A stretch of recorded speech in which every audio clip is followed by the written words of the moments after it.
ओम श्री गणपति नमः। श्री गणेश की वंदना कर, इष्ट देव का ध्यान रख, गुरुजनों को नमन कर और आप सबों का अभिनंदन करते हैं। वरुण एस्ट्रो सेंटर में भद्रा काल पर एक नई प्रस्तुति जो हम लेकर आए हैं उसमें हम अपने दैनिक पंचांग तथा लघु पंचांग और अंग्रेजी में days auspiciousness as per neurology हम प्रस्तुत किए करते रहे और हमें फिर आपका सुझाव फीडबैक मिलता रहा है। उसी फीडबैक के आधार पर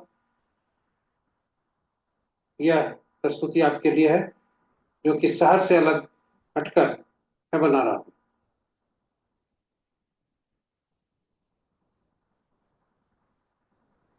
भद्राकाल होता क्या है, इस पर एक संक्षिप्त वीडियो है। बहुत ज्यादा वीडियो बड़ा नहीं है,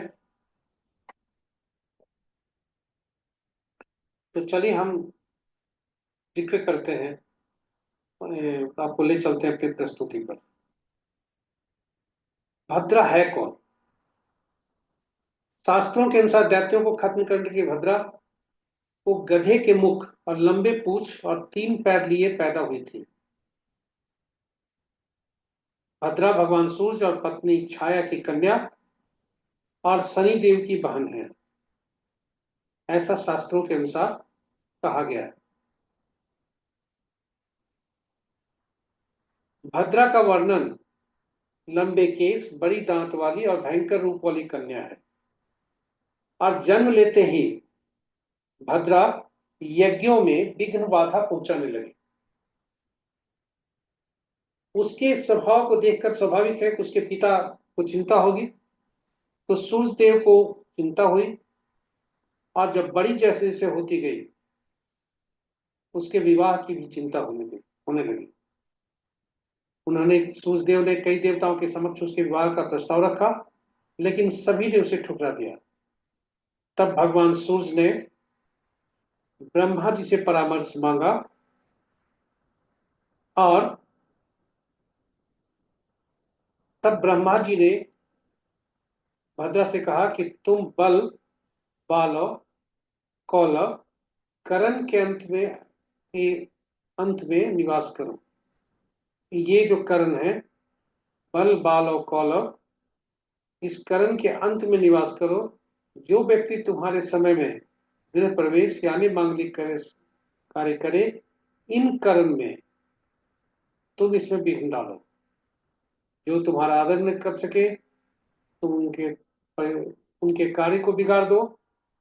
और तब से भद्रा अपने समय में देव, दानव, मानव आदि समस्त प्राणियों को कष्ट देते हुए घूमने लगी।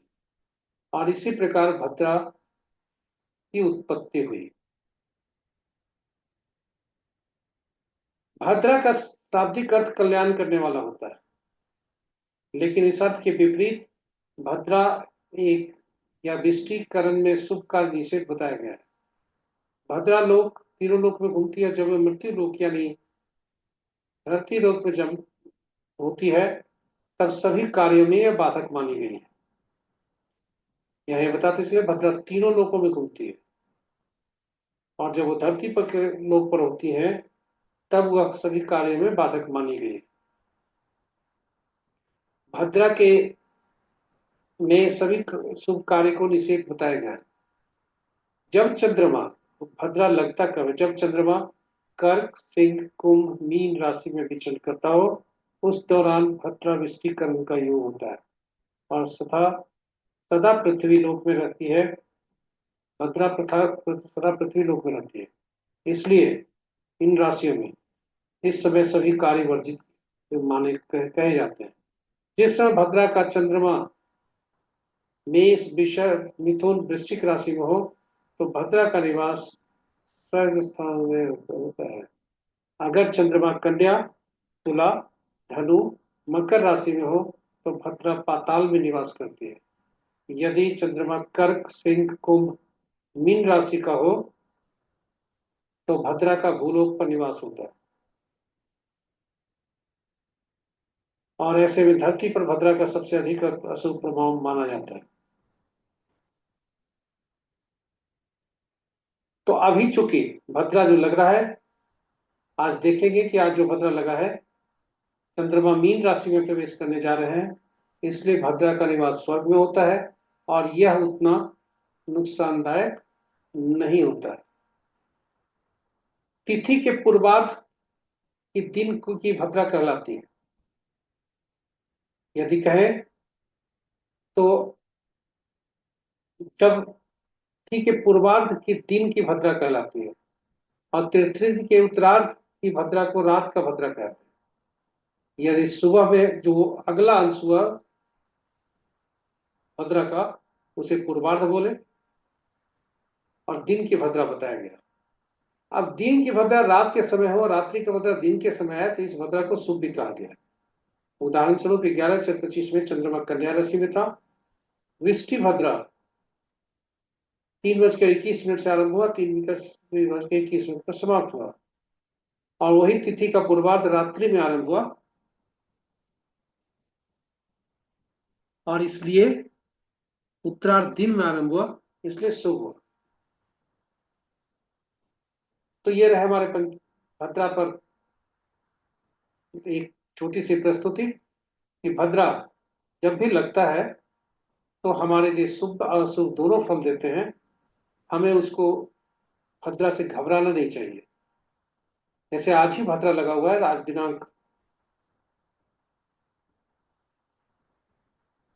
आज दिनांक अगर पंचांग को देखें तो आज भद्रा लगा हुआ है, लगेगा, सॉरी। और वह भद्रा रात्रि के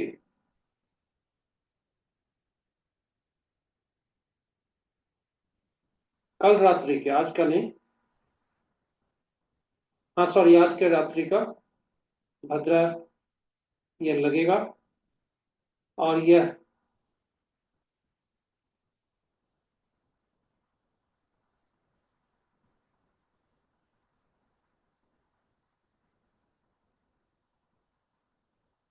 रात्रि के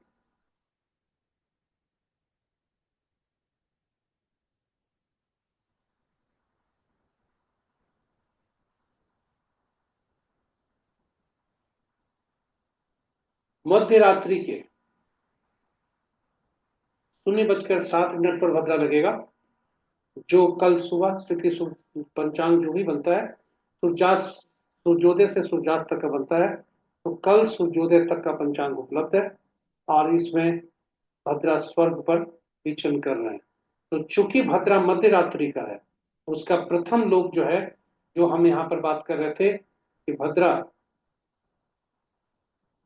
दिन का भद्रा, पूर्वार्ध का भद्रा जो होता है वो दिन का भद्रा कहलाता है।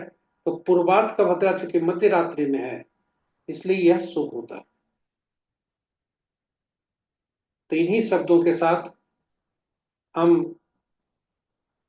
विदा लेते हैं और यह हमने विभिन्न ग्रंथों से संकलित किया है और आपके लिए उपयोगी बनाने हेतु, चूंकि आपका सुझाव बहुत आ रहा था कि भद्रा और पंचक पर अलग अलग वीडियो पोस्ट करें, तो भद्रा पर हमने पोस्ट किया है, पंचक पर भी मैं लाऊंगा। यदि आप पहली बार हमारे सब्सक्राइबर हैं, व्यूअर हैं, तो कृपया इसे सब्सक्राइब करें, यूट्यूब के चैनल को नोटिफिकेशन बटन जरूर दबा दें, साथ ही साथ इसे साझा करें अपने मित्रों, परिजनों और स्वजनों के प्रति, ताकि उनके लिए भी यह लाभकारी सिद्ध हो और यह ज्ञान एक जगह संचित होकर, यूट्यूब में संचित होकर न रह जाए। आप उसे प्रसार करें, प्रचार नहीं प्रसार करें, ताकि ज्ञान सभी के लिए उपयोगी हो सके। इन्हीं शब्दों के साथ हम विदा लेते हैं।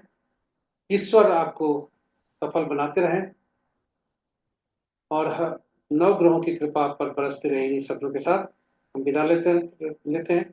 जय श्री कृष्ण, हरे कृष्ण।